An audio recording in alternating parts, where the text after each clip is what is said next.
शादी के बाद जब भी मायके जाती और सलवार सूट पहनने की इच्छा जताती तो माँ हमेशा मना कर देती।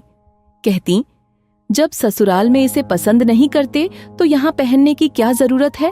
और हाँ, तुम्हारे पापा को भी अब सलवार सूट पसंद नहीं है।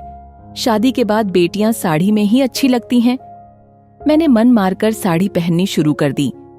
कुछ समय बाद मेरे भाई की शादी हुई। मैंने देखा कि भाभी अपने साथ लाए कपड़ों में सलवार सूट भी लाई थी। मुझे अच्छा लगा, कम से कम उसकी माँ ने उसकी इच्छा का सम्मान किया। हमारी इच्छा तो बस दिल में ही रह गई थी। कुछ समय बाद मुझे अचानक मायके आना हुआ। देखा कि माँ भाभी से कह रही थी, रसोई में साड़ी पहनकर सर ढककर काम करने की जरूरत नहीं है।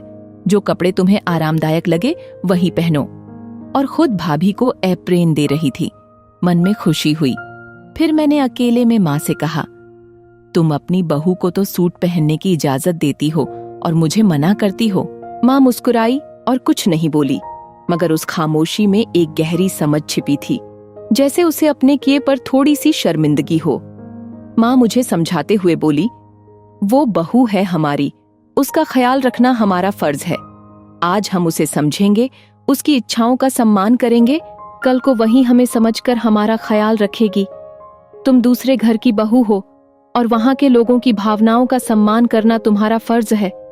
अगर हम तुम्हें उनके खिलाफ जाने का साथ देंगे तो तुम्हारा घर बिखर जाएगा। पहले अपने गुणों से सबके दिल में जगह बनाओ, फिर उनके साथ मिलकर अपने दिल की इच्छाओं को पूरा करो।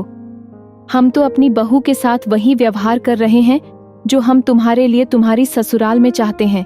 देखना, एक दिन सब कुछ बदल जाएगा। लंबे समय बाद जब मैंने इन बीती बातों को याद किया तो पाया कि माँ ने सच ही कहा था। सदैव प्रसन्न रहिए, जो प्राप्त है वह पर्याप्त है, जिसका मन मस्त है उसके पास समस्त है।